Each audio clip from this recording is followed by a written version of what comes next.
Today's date is October 23rd, 2003. We're in Manhattan, Kansas. This is the Veterans History Project, Riley County. And I'm Al Edwards doing the interviewing. Gary Naughton is on the camera.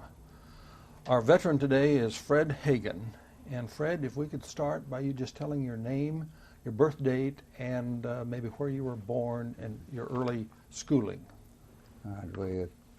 Fred H. Hagen. I was born in Atchison, Kansas, February the 4th, 1928. Went to the grade school, high school there at Mar Hill High School. Entered the service in 46, came back after the service, went to St. Benedict's College, graduated from there. Okay. Now, we'll go back to starting the service. You're one of those individuals that's a transition period, right after the war. Right. And we're getting into those now, right after the war. We're the Korean War, what you were in, but we're after World War II. So let's go back to your induction. Right. What did you enlist? Or I was called for a draft physical in March of 1946. Mm-hmm. I was in college. I was allowed to finish the semester. Then before being called up, I just went ahead and enlisted. And you enlisted in the? Enlisted in the U.S. Army. Mm-hmm. And inducted at Fort Leavenworth. Spent about a week there before they shipped us off. I went to El Paso, Texas, at Fort Bliss, took training in the anti-aircraft. Mm-hmm. 8 or 9 weeks, I've kind of forgotten now what it was. Mm-hmm. After that, we were leave at home, then we were sent to Sacramento wasn't Sacramento, north of San Francisco there somewhere, mm-hmm. and were shipped overseas from there. What kind of training did you have when you went overseas? Just the basic training. We had just 4 basic. weeks of just physical and right. rifle training and such, and 4 weeks on the anti-aircraft guns. Mm-hmm. And then you were shipped? Then we were shipped to Camp Stoneman is the camp there in California. California. Mm-hmm. Okay. And then you shipped out? We shipped out, left there October 20th, 1946. I remember that date. Mm-hmm. And took us 21 days to get to Korea. Yes. We stopped in Hawaii for about 4 days. Didn't allow us off the ship though. Yeah. We each did get one evening off the ship to see Honolulu. Mm-hmm. But then the rest of it was Korea, and there wasn't a whole lot to see there. Yes. So then you went right on to land at Korea. What port? It was Incheon, mm-hmm. and we had to get off, take barges in. We could get off the ship, and the tides had to be just right. So we took the barges in, and they shipped us took us by train to a replacement depot. Yeongpung-do is what we called it. I'm not sure that's what it was, but that's what we called it. We were there approximately a week, and they sent us to different outfits, signed us the outfits and sent us there. Mm-hmm. And now what was going on at this time in Korea? This is 1940. Now we're in early 47, mm-hmm. right? Well, still end of 46, but early 47. Right. End of 46. End of 46. Mostly we were replacing fellows from World War II that were there, and they were expecting trouble all the time, they said, from the communists. They didn't say North and South Korea so much as just the communists. There were a couple times there were some riots near us, and several times there was a little bit of, I think there was an arson at one of the barracks one time, one of the camps near us, mm-hmm. But really not a whole lot of trouble.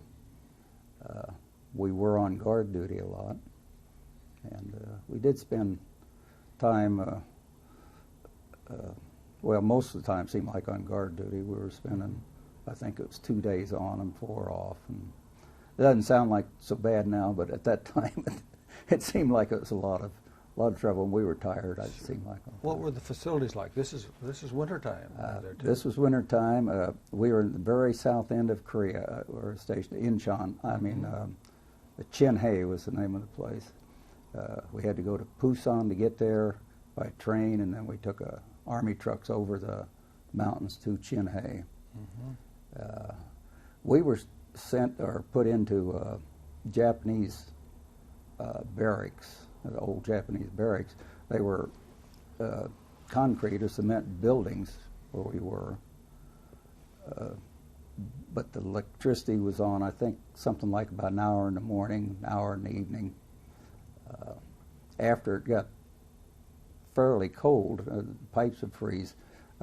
We had no bathing facilities until about March. Gee. We did, like so many of the GIs at times, we found some ways. We found a Korean that would heat a barrel of water for us by putting steam in it.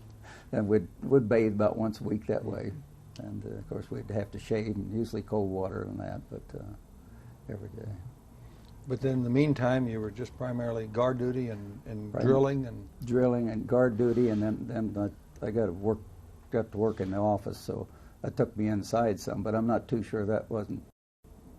I mean, it's probably warmer outside moving around than in the buildings. Yeah. We did have a little problem with food for a while. After they sent all of us, the GIs back that were there, we were down to probably about a quarter of our strength, something like about 25 men, maybe 25 to 30 in each outfit. And then first part of February, it seems like around that time, we started getting replacements in. Then we went up to something like about, our outfit went up to something like 160, 70 men. And we didn't have enough food exactly for a while, and there was a little uproar about that. I know some of the men were writing their congressman, and yeah. Seems like after they wrote the congressman, it wasn't too long before we started getting a little more food. But what kind of food was it? Was it mostly the native? Just base. We'd have hamburger. We'd have, I know, breakfast while we were short of food. It was usually one egg, and sometimes a piece of bacon with it and a toast. And which again isn't too bad, but you know, we were 18 years old and we wanted to eat more than that. Meals were, I don't remember exactly, but just regular Army. They were never terrible, but there just wasn't quite enough. The one thing I did and still remember was terrible though were the dried carrots. And I still don't like carrots because. I think because of the driedness. We did have a lot of dried food. I forgot about that. Mm-hmm. If we had cold cereal, we used canned carnation milk on the cereal. And we had dried potatoes. And we had dried eggs. I don't know where I got fried eggs. It must come along a little later. Mm-hmm. That was dried eggs. So they turned green sometime. They didn't really taste that bad, but they were green. So then, how long were you there at that base? We were there until probably July of '47, and then they disbanded our outfit and sent us up to Ascom City, which is near Seoul, just outside of Seoul.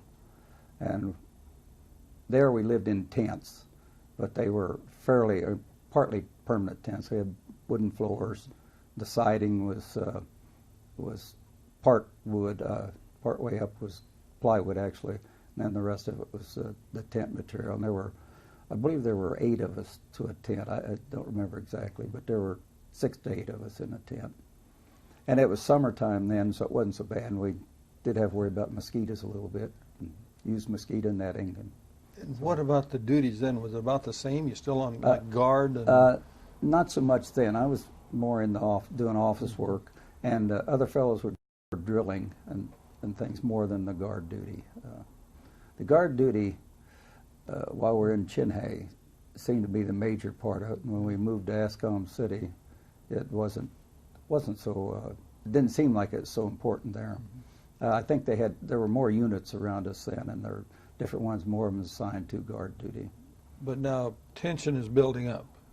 Yes. in that area, right? Yeah. And being 18 years old, we didn't know much about other than just what we were told, and we didn't feel too much. We complained about the Army and complained about the food and complained about everything, waiting to go home. Yeah. That was always a big deal when we got the orders posted for people to go home. So, so what then from there? You were primarily in the office, and then next station, or is that the next one I went home. Is that right? Boarded ship. I actually aboard October 20th, 1947, 1 year to the date To the date that I that you arrived in got Korea. over there.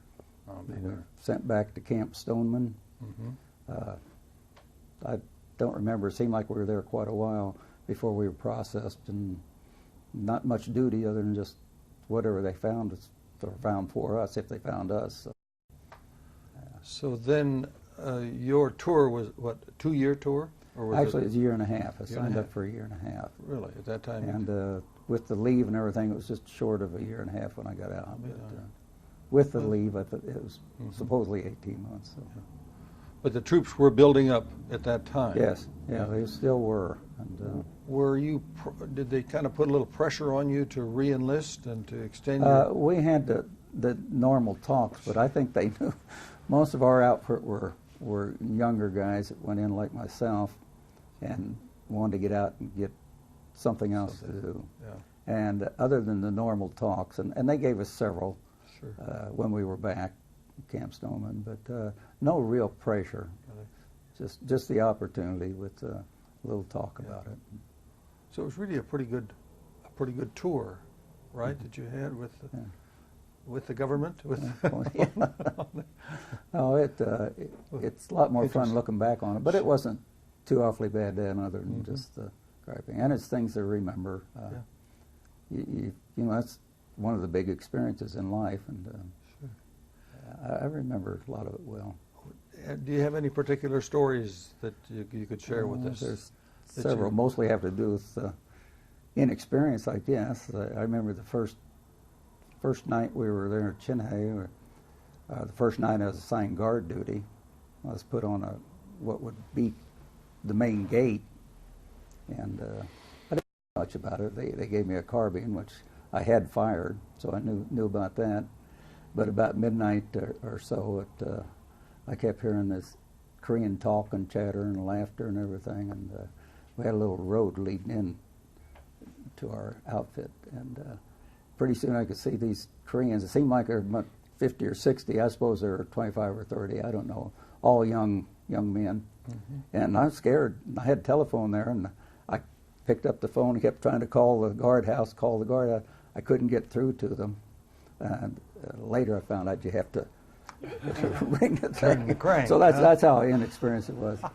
Well, I did stop them and put my rifle down like this and halted. And they started kind of giggling and everything. But each of them had a little pass, and they worked in the barracks area. But they didn't tell me, or if they did, I didn't notice it. So that's one thing. Yeah. Another thing, that's when I was leaving. I'd never been trained on the 45, and we're at the replacement depot waiting to go home, so they gave me a duty of guarding these prisoners during lunch hour. And they gave me a 45 to do it.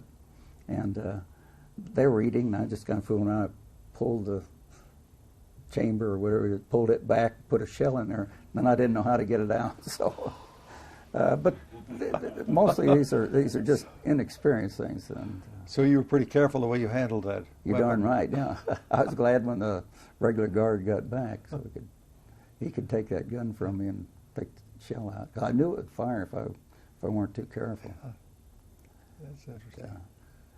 Oh, there's probably others. I remember more sitting around and talking with the guys, and You'd had a year of college before. Yes. Before you went in. Right. So that Yeah. gave you a leg up. You got some office That- duty Mhm. was assigned to you. Yeah. Yeah, I think so. Okay. Now, when you get out, you're qualified with a GI Bill. Yes, right? uh-huh. And tell There us were- about that. What happened? There were 3 years GI Bill, and that, of course, I don't know if that made the big difference whether I was going in or not, but I know I was thinking about that going in. I was thinking, well, it would pay for my college or how. Like a Mostly scholarship. it did pay for college because we received, what was it, $50 a month? Or I don't remember what we did receive, but all the books were paid for and the tuition. And I'm not too sure, we could have made it through college without that. Yeah. And Didn't- that was a big deal. Big thing, right? So then, how did you decide where to go to college or what to do? Well, St. Benedict's was there in my hometown, and it was cheap living at home. Sure. And I had several friends there that were going to go to St. Benedict's, so I went there. And after college, I taught for a couple of years, and I did some graduate work at Pittsburgh State, but then I quit teaching, so I quit doing the graduate work. So. But the GI Bill helped a lot on that. It was a big incentive, wasn't it? It was. It really was. People to, like I said, I don't know if that's the qualifying thing or if that's the only thing that made me go in. I think probably it's the time. You know, that time you were a little more patriotic, and you heard of all your friends. I had a little bit older friends and schoolmates ahead of me a year or two. They were all in the service, and some were back on leave at times. And you actually want. I mean, the group I was with, we wanted to go in the service. Sure. And I never have really regretted it. No. So it was a good time. Bad time, but good time. Sure. You remember the good times out of the bad. So it was an experience. It was an experience. Yep. Anything else that you'd like to share with us that would relate to this subject? Can't think of anything that would, historically or even of very much interest. Like I said, a lot of us spent around. We were there and couldn't go anywhere because we weren't supposed to eat the food or drink the water. First, when we were first there, we had no PX facilities until we moved in July to Ascom City near Seoul. Then they had a PX, and we thought that was great. And we saw some civilians there and some women, I mean American women. A few were there, not very many yet. There weren't very many civilians there yet, but there were some. What about the native people, the Koreans? How did they accept you? They seemed fine around the ones we were around. And of course they were so poverty-stricken, it seemed like it was a completely different culture to us. And the little kids, we were always trying to give the little kids things. And of course they were always begging, cigarette, Joe, or cigarette, and this. And most of them were friendly. But then again, we weren't supposed to fraternize really with Korean. There were some that worked in our camp areas. And then, of course, up by Seoul, we did fraternize quite a bit. But the main industry was just meager agriculture? As far as we could tell, the smell was bad over there all the time. I mean, everywhere you went, there was a smell. Poverty and smell, and no one seemed very rich. And I know in Seoul there were a few cars, but not very many. Mostly all you'd see were Army vehicles. And they weren't very much advanced then, but I believe nowadays I think they're up there pretty well. So. Pretty modern country. Yeah, I think it is. The tech and everything. But, it's quite an experience. So then you went. What was your career then after you got out and graduated? I tried teaching for a couple of years, and I thought, well, I don't think I'll follow this.